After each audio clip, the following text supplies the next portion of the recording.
So we will begin our study then as we continue in 2 Corinthians chapter 6. I think we got down to about verse 13 in the last study.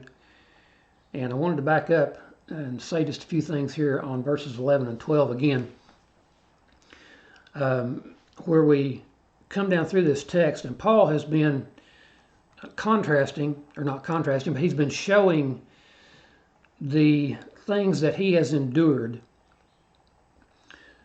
on their behalf and on the behalf of all that he has taught, but he's writing to the Corinthians. So in this context,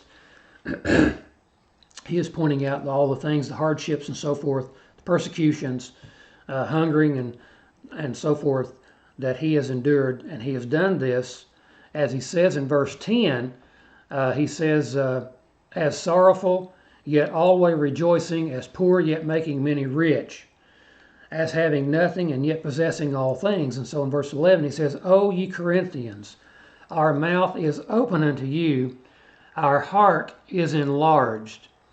Well, Paul will go on to say, just a little bit later in his writing here, great is my boldness of speech toward you, great is my glorying of you.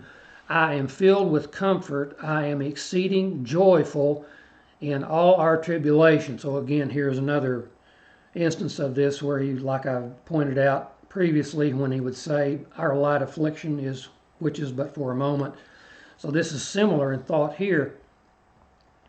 And he says that he is joyful. And this is why that I stated in the last study that even in spite of all the things that they endured and were the persecution and so forth, this had to be an exciting time in their lives because of them seeing all these prophecies coming to fruition in their lifetime, and God keeping his promises through the prophets, and them seeing these come to fulfillment and being revealed, as Paul said back in the first epistle, eye hath not seen nor ear heard, neither has it entered into the heart of man, but God has revealed these things to us through his Spirit. So these were revealed to the apostles, and they were putting these things out there. They were trying to make people understand. Paul wanted people to understand his understanding in the mystery of Christ. And so this is why that he labored so diligently. And so Paul would say here, our mouth is open unto you, our heart is enlarged. So this is a reference to his affection to them. And as he will say in verse 13, I speak as unto my children. And Paul considered the people whom he taught and who obeyed at his teaching, he considered them as his children, as his family. And again, this demonstrates the Hebrew mindset of corporate nature. They didn't think in individual terms, they thought in corporate terms. And he thought of these groups of people as his children, as his family. And he is expressing to them in all these things that he has endured to make the gospel known to them. And he says, our mouth is open unto you, and our heart is enlarged. And as Paul told the Ephesian elders in Acts chapter 20, verse 27, he says, I have not shunned to declare unto you all the counsel of God. And Paul stated, as is recorded in Romans 15 and verse 19, he says, through mighty signs and wonders, by the power of the Spirit of God, so that from Jerusalem and round about unto Illyricum, I have fully preached the gospel of Christ. So the things that Paul would present here in the gospel, he says, our mouth is open unto you, our heart is enlarged. So he says, I've not shunned to declare unto you all the counsel of God. He said that to the Ephesian elders. And he told the Romans that he had fully preached the gospel. So Paul is pointing out again that through all these things that he has endured, he is not held back from teaching them the things that they need to hear. And he says then, our heart is enlarged. Well, he said in this epistle in chapter 2 and verse 4, For out of much affliction and anguish of heart I wrote unto you with many tears, not that you should be grieved, but that you might know the love which I have more abundantly unto you. So again, these things that Paul is saying here, pointing out all these things that he has endured, they have endured. He doesn't say this to draw pity. He doesn't say this to boast. He is saying this to show them, to demonstrate to them his abundant love toward them. And there's just, as it were, there's no bounds to the love that Paul has and expresses toward them. He will go on later to write in this epistle in chapter 12 and verse 15. He says, and I will very gladly spend and be spent for you, though the more abundantly I love you, the less I be loved. So this kind of comes back to our old American idea of no good deed goes unpunished. But it's like he says, the more love that I have for you and show to you, then the less I seem to be loved of you. So he is pointing these things out to try to prick them in the heart, so to speak, to prod them into having more affection and more respect toward him and his efforts in teaching them what God wants them to know. And so he says in verse 12, you are not straitened in us, but you are straitened in your own bowels. Well, the King James Version uses the word bowels, and this means, in the Jewish mindset, this was the seat of affection. And so this is why that they would use this particular term. So he says you are not straitened, or a better translation perhaps would be restricted. You are not restricted by us. Paul, his teaching is not hindering them in any way, and his affection is not being hindered toward them. Rather, that is of their own accord. He says, you are straitened in your own bowels. Again, Paul's affection toward them was, it knew no bounds, but it was their affection toward him which was being restricted or straitened, as the word is used here. And Jesus, Matthew records of Jesus that when he saw the multitudes, Matthew 9 and verse 36, when he saw the multitudes, he was moved with compassion on them because they fainted and were scattered abroad as sheep having no shepherd. So again, here's the expression of a teacher who has compassion over those whom he was teaching. And this is the same concept that Paul is pointing out here. And we can see this in 1 John 3 and verse 17, where John says, but whoso hath this world's good, and seeth his brother have need, and shutteth up his bowels of compassion from him. Well, I know this is speaking of monetary things, physical things that we need for physical life, but it's the same concept. The person who doesn't have compassion on someone in need, that's the concept. And that's what Paul is showing here. And Paul is saying, my affection to you is not restricted to you, but your affection toward me is restricted. And so he says then in verse 13, now for a recompense in the same I speak as unto my children, be you also enlarged. So again, we look at 1 Corinthians 4 and verse 14, where he says, I write not these things to shame you, but as my beloved sons, I warn you. So again, this shows that Paul considered those whom he taught as his own children. And, he would refer to Timothy as my son in the faith in another place. Galatians 4 and verse 19, he would say there and write to them, my little children, of whom I travail in birth again until Christ be formed in you. And he had just told them in this particular chapter He said, you observe days and months and times and years. I'm afraid of you lest I have bestowed upon you labor in vain. And he didn't want his work and his labor toward them to be in vain, because he considered them as his children, as he says in verse 19 there of Galatians 4.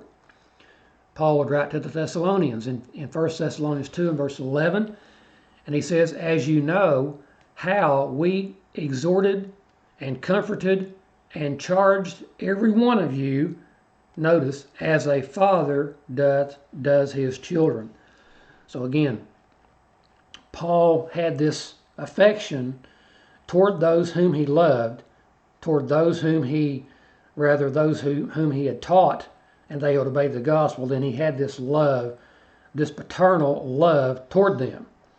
And so Paul is saying, you are restricting your affection toward me, verse 12. And so he says, now for a recompense in the same I speak as unto my children, be you also enlarged. So he wants them, he desires them to enlarge their hearts, to have this affection toward them just as he does toward them. He wants it to be reciprocal to him.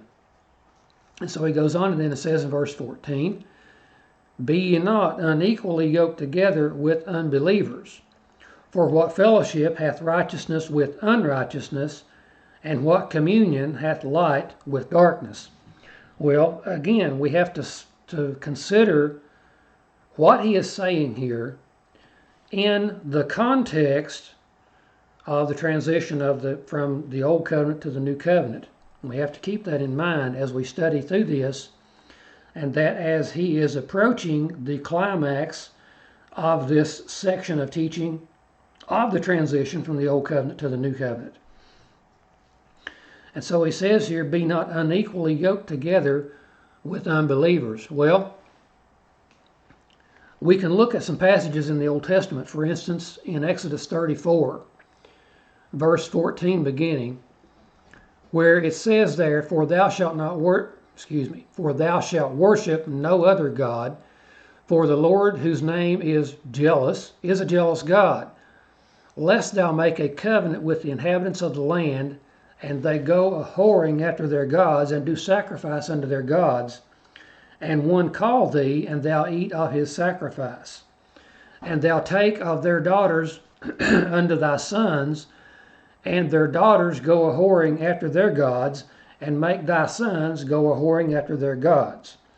So this was when they were about to go into the land of promise, and they would have to be driving out the Canaanites, the pagans. And God is concerned with them, and he's warning them not to make a covenant with them. By doing so, they would be unequally yoked with unbelievers. And he was concerned that then, if they did this, then the unbelievers would lead his people, the believers, into idolatry. Of course, that is exactly what happened. They didn't listen to God. They did exactly what he warned them against doing. And we can look at Leviticus 19 and verse 19. It says there, Jehovah is telling them, you shall keep my statutes. Thou shalt not let thy cattle gender with diverse kind. Thou shalt not sow thy field with mingled seed. Neither shall a garment mingled of linen and wool come upon thee. So under the Old Covenant, of course, we today are not under the Old Covenant, but they were. And under this covenant, then we can see this idea of not being unequally yoked together. And it even extended beyond the idea of marriage, which we seen that in the Exodus passage, that they would, the sons would take a woman, or the daughters would be given in marriage to the men of the heathens. That's covenant, or the covenant of marriage. And so that would be an unequal yoke. In doing so, then Jehovah warned them against that. But I was saying that to say here that this even extended to mixing seed, mixing different kinds of fibers in their fabrics. And we can look at Deuteronomy 7 where it says here, and when the Lord thy God shall deliver them before thee, thou shalt smite them and utterly destroy them, and thou shalt make no covenant with them, nor show mercy unto them. Neither shalt thou make marriages with them. Thy daughter shalt thou not give unto his son, nor his daughter shall take unto thy son. So again, there's the marriage concept. They were not to do that. This was the passage I had in mind of where I was going. It was Deuteronomy 22, verses 9 through 11, where it says, Thou shalt not sow thy vineyard with divers seeds. There's the idea of the mixed seeds. Lest the fruit of thy seed which thou hast sown, and the fruit of thy vineyard be defiled. Thou shalt not plow with an ox and an ass together. Thou shalt not wear a garment of divers sorts, as of woolen and linen together. So again, that's repeating what we just read in another passage there, but I wanted to see that they were not to plow two types of animals together under the same yoke, because that was an unequal yoke. So we see that in this. Every time I read this passage, I can't help but think about, I talked with a fellow one time, and I said, I can't enter into a business relationship with you because you are not a Christian. And I referred to this passage here, and he said, oh, that's talking about marriage. Well, it had happened in a time past that I was talking about this passage with a Christian, that a Christian is not supposed to marry a non-Christian. And I referred to this passage and said, oh, that's talking about a business relationship. So it amazed me that how both concepts could be seen in this same passage, but from different perspectives, the one seen it the other way. So it's always humorous to me to think about that. But when we look at this, be not unequally yoked together, why would it apply to a marriage relationship and not a business partnership? Or why would it apply to a business relationship, partnership, and not a marriage? So again, I believe it would apply all around that a Christian should not be yoked together with a non-Christian in a relationship like that. The concept is there. Now again, in context with what is being taught here, there's more to it than that, as we will see as we go on through the study. I may not even get into all of that in this study today, but there's many things to be brought in here. And again, in the foundation, the underlying context of what Paul is teaching here, this transition from the Old Covenant to the New Covenant, then you have in the background Judaism. Old Covenant Judaism is in the background. And I believe that is specifically what he is referring to here in admonishing them not to be yoked together to go back under that yoke. And again, we'll have to develop that as we go on through this study and probably the next one too.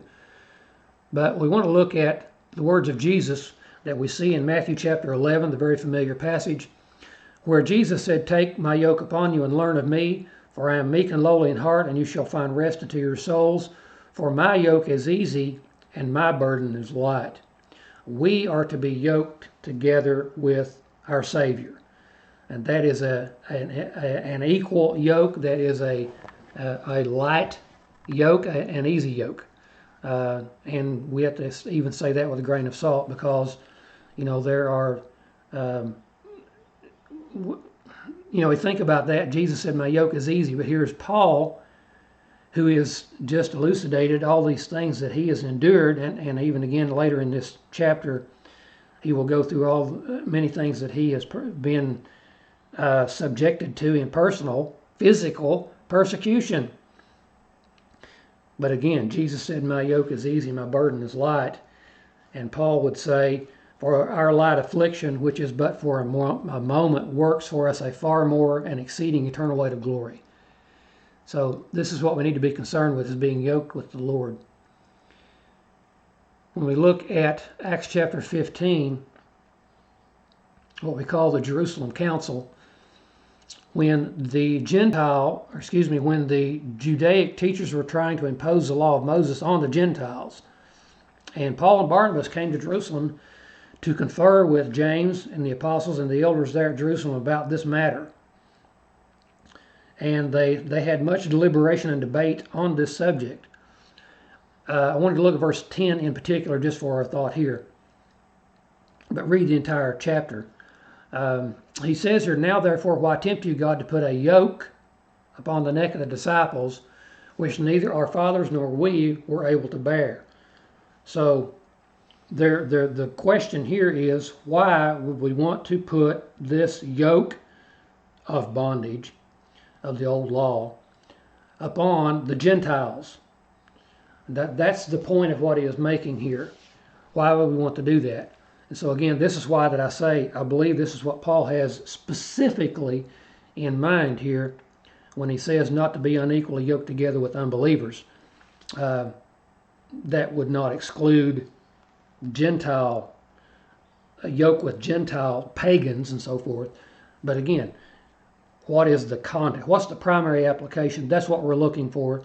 Then we can learn principles from these things. Paul would say to the Galatians in chapter 5 and verse 1, "Stand fast therefore in the liberty wherewith Christ hath made us free, and be not entangled again with the yoke of bondage." So there he is referring specifically to Judaism, the old covenant. Don't be under the yoke, that yoke of bondage. So again, that's why I say I believe this specifically is what Paul has in mind here when he's saying not to be unequally yoked together. But again, it applies, the principle will apply all around. So he says, "Be not unequally yoked together with unbelievers, for what fellowship hath righteousness with unrighteousness?" Well, Paul says and said in 1 Corinthians 10 and verse 21, "You cannot drink the cup of the Lord, and the cup of devils. You cannot be partakers of the Lord's table and the table of devils." So you can't do both.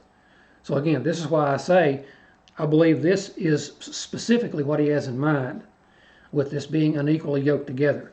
So he's saying, why would you do this? Don't do this, because, he says, what fellowship has righteousness with unrighteousness? He wrote to the Ephesians and said in chapter 5, verse 6 beginning, "Let no man deceive you with vain words, for because of these things cometh the wrath of God upon the children of disobedience." Now, again, here, this is a specific reference to the wrath of God. That's a specific wrath. That is a judgmental, not judgmental, a judgment covenantal, a covenantal judgment wrath that was predicted in the Song of Moses in Deuteronomy 32 that would come upon the disobedient Jews. This is what John the Baptist warned about, recorded in Matthew 3, "Who hath warned you to flee from the wrath about to come." So this is what Paul is talking about here. Let no man deceive you with vain words, because, he says, "For because of these things comes the wrath of God upon the children of disobedience. Be not ye therefore partakers with them. For you were sometimes darkness." Now notice that, and that's what he's going to say in the next phrase of our verse here. "For you were sometimes darkness, but now you are light in the Lord. Walk as children of light. For the fruit of the Spirit is in all goodness and righteousness and truth, proving what is acceptable unto the Lord. And have no fellowship," now notice this, "have no fellowship with the unfruitful works of darkness, but rather reprove them." So again, this, and we have to keep this in mind when we study, especially the Pauline epistles, that Paul taught the same thing everywhere in every church. 1 Corinthians 4 and I believe it's verse 17. So that's how we can look at these different epistles written by Paul, and we can see him teaching the same thing, sometimes a little bit different terminology, and sometimes teaching the same thing but using different analogies. And that's why this is so interesting when we look at these things and harmonize these scriptures. Now, James wrote in chapter 4 and verse 4, Ye adulterers and adulteresses, know ye not that friendship with the world is enmity with God? Well, that's the same concept as we see here.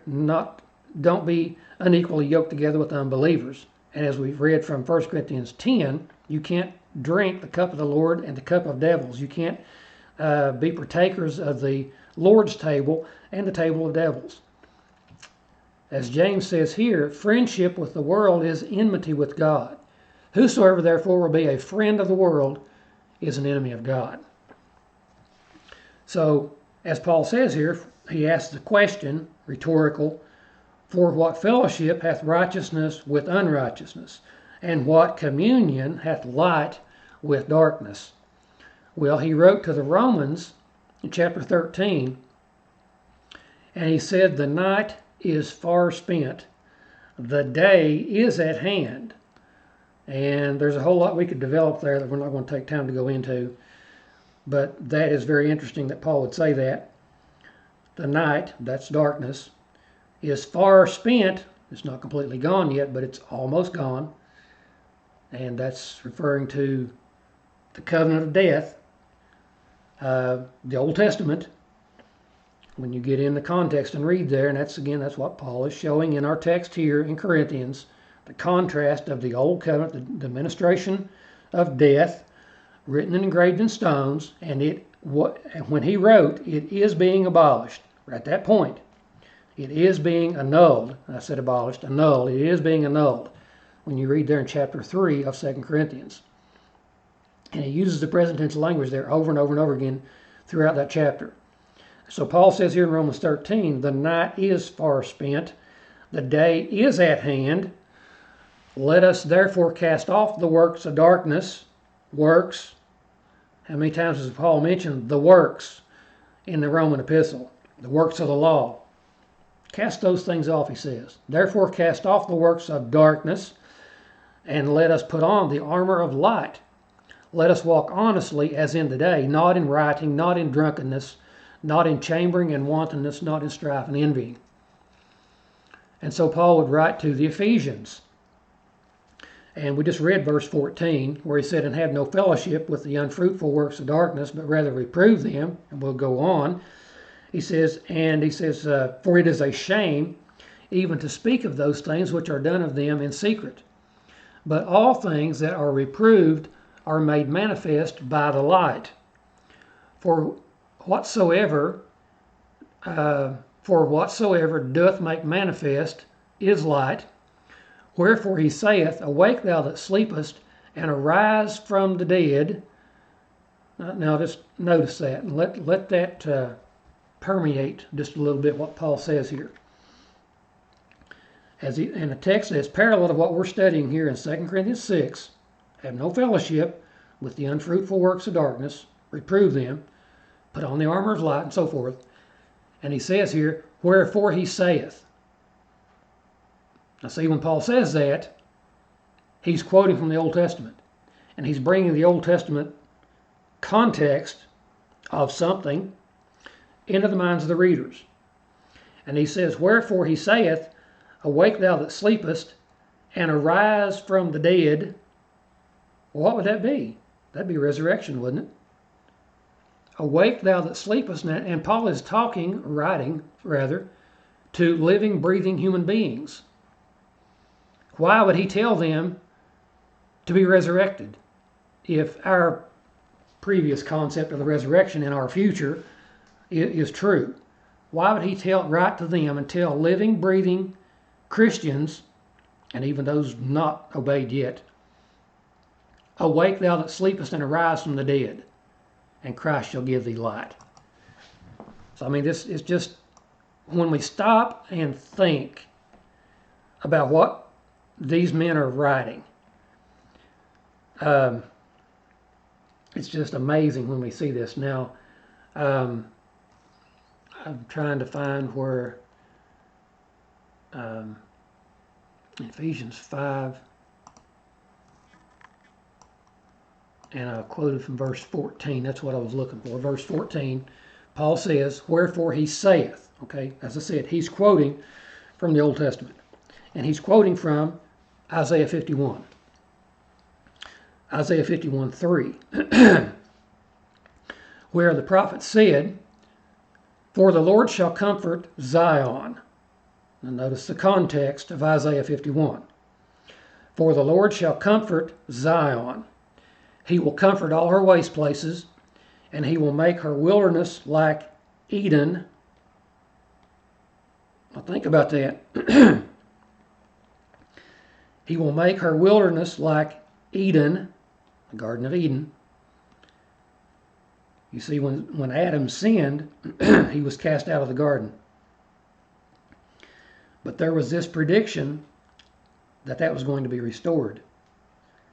And here is that prediction in Isaiah 51, from which Paul is quoting in Ephesians 5, which is parallel to our text that we're studying. Just think about that. "For the Lord shall comfort Zion, and he will comfort all her waste places, and he will make her wilderness like Eden, and her desert like the garden of the Lord." That's the Garden of Eden. "Joy and gladness shall be found therein, thanksgiving and the voice of melody."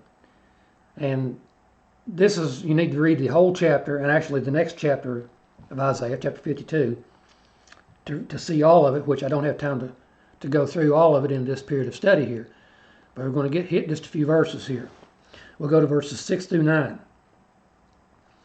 where he says, "Lift up your eyes to the heavens, and look on the earth beneath. For the heavens shall vanish away like smoke, and the earth shall wax old like a garment, and they that dwell therein shall die in like manner. But my salvation shall be forever, and my righteousness shall not be abolished. Hearken unto me, ye that know righteousness, the people in whose heart is my law. Fear ye not the reproach of men, neither be ye afraid of their revilings. For the moth shall eat them up like a garment, and the worm shall eat them like wool." Now notice, "But my righteousness shall be forever, and my salvation from generation to generation." Now notice that. He says, "Lift up your eyes to the heavens, look on the earth beneath, for the heavens shall vanish away like smoke, and the earth shall wax old like a garment," which Paul quotes in Hebrews 1. And we'll see that in a minute. Now, if this is a prediction of the end of material creation, which it is always interpreted as from Hebrews 1, then how could there be a, quote, "from generation to generation"? Verse 9 here of Isaiah 51. He says in verse 6, my salvation shall be forever. My righteousness shall not be abolished." He repeats that in verse 8 and says, "My righteousness shall be forever, and my salvation from generation to generation." This creates the inclusio, where he's talking about the same thing. You can't divide this passage into two different things. My righteousness shall be forever. My salvation shall be forever. My righteousness shall be forever. My salvation from generation to generation. "Awake, awake, put on strength, O arm of the Lord." Again, this is where Paul is quoting from in our text in Ephesians 5, which is parallel to our text. "Awake, awake, put on strength, O arm of the Lord. Awake as in the ancient days, in the generations of old, that thou art thou not it that cut out Rahab and wounded the dragon." So that's the end of the verse there. It's kind of going off the bottom of the screen. But read that and notice that Isaiah 51, verse 6, is where Paul quotes from in Hebrews 1. All right, we're going to go on and drop down a little bit in Isaiah 51, verse 11. "Therefore the redeemed of the Lord shall return, and come with singing unto Zion, and everlasting joy shall be upon their head. They shall obtain gladness and joy," notice, "and sorrow and mourning shall flee away." You see, that's resurrection. That's the same statement that we find in Isaiah 25:8, which Paul quotes in 1 Corinthians 15. the resurrection text. That's the same sentiment that we find in Isaiah 65. I don't have that note right here handy. Of the new creation, which is the resurrection. So this is a reference to resurrection. And again, that's what Paul is quoting in Ephesians 5. Awake, thou that sleep. Awake, thou that sleepest in the dust. So we need to get these context, these Old Testament contexts from which Paul is quoting in his ministry. Drop down a little bit more in Isaiah 51. In verse 16, he says, and I have put my words in thy mouth. This will be Jehovah speaking. I put my words in thy mouth. And I have covered thee in the shadow of my hand, that I may plant the heavens and lay the foundations of the earth. Now again, why would God say this? If this is literal, if this is physical, material creation, why would God say that he, at some time future of when this is stated, that he is going to plant the heavens and lay the foundations of the earth? When material creation had been created thousands of years prior to this. You see, this demonstrates, as he has just said, when you look on the heavens above, the earth beneath, they're going to vanish away like smoke. And then he says here that he's going to plant the heavens and lay the foundations of the earth. Then this is referring to the new creation, the new heavens, the new earth, the new Jerusalem, that Isaiah, the same prophet, will state in chapters 65 and 66 of his writing. So the old heavens and earth is going to vanish away like smoke. And Paul quotes that in Hebrews 1, saying that as a vesture, he'll fold them up, they'll be changed. But notice again, in Isaiah here, he says, awake. Now wait, I skipped a part. He says, I have put my words in thy mouth, I have covered thee in the shadow of my hand, that I may plant the heavens and lay the foundations of the earth. Now notice, and say unto Zion, thou art my people. So, just reading what this says shows us that God interprets and is using this language of heavens and earth as a reference to people.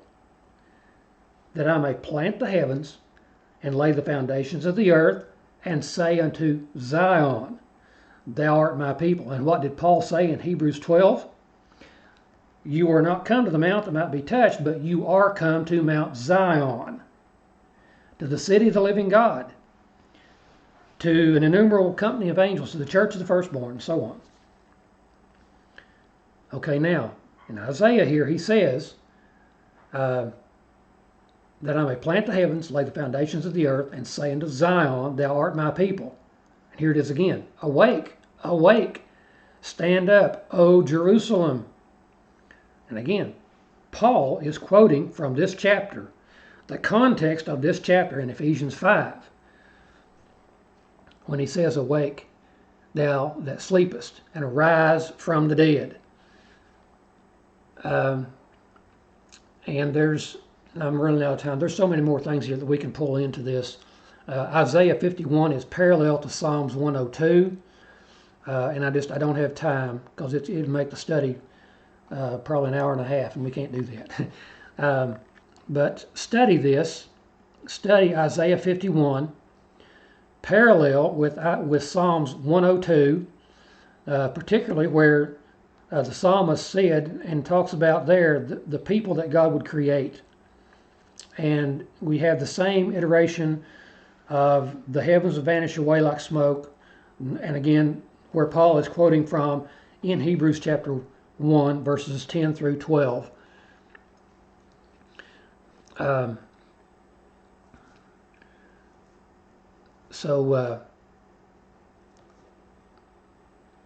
We'll go back to 2 Corinthians chapter 6 then. And as we are looking at the idea here of be not unequally yoked together with unbelievers, he says then, for what fellowship hath righteousness with unrighteousness, and what communion hath light with darkness. And as we look at these things, and Paul would even say in Philippians chapter 2 and verse 15 that you may be blameless and harmless, the sons of God without rebuke in the midst of a crooked and perverse nation, which, by the way, that is a quotation from the Song of Moses in Deuteronomy 32. It's either verse 5 or verse 6. I forget which one. But he says here, among whom you shine as lights in the world. And see, Paul is encouraging them to come out of and to forsake the unfruitful works of darkness. And as he says here, don't be yoked together with those things, because righteousness has no fellowship with unrighteousness, and light has no communion with darkness. And it's interesting that John began his record of the gospel by saying, in the beginning was the Word, and the Word was, I read it too fast. In the beginning was the Word, and the Word was with God, and the Word was God. The same was in the beginning with God. All things were made by him, and without him was not anything made that was made. In him was life, and the life, notice, was the light of men. And the light shineth in darkness, and the darkness comprehended it not.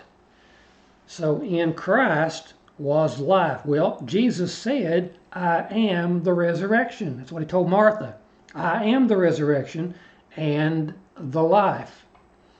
And so this is, we see the concept here of resurrection and life and light, that these are synonymous. And so death and darkness then are synonymous. And we see these things, and of course righteousness and unrighteousness, as we study through these, and we see these things in this context. So anyway, I hope the study has been fruitful, and Lord willing, we will continue and pick up where we stop right here, verse 14. We'll continue on again as Paul is reaching the climax of this section where he is dealing with the transition of the covenants.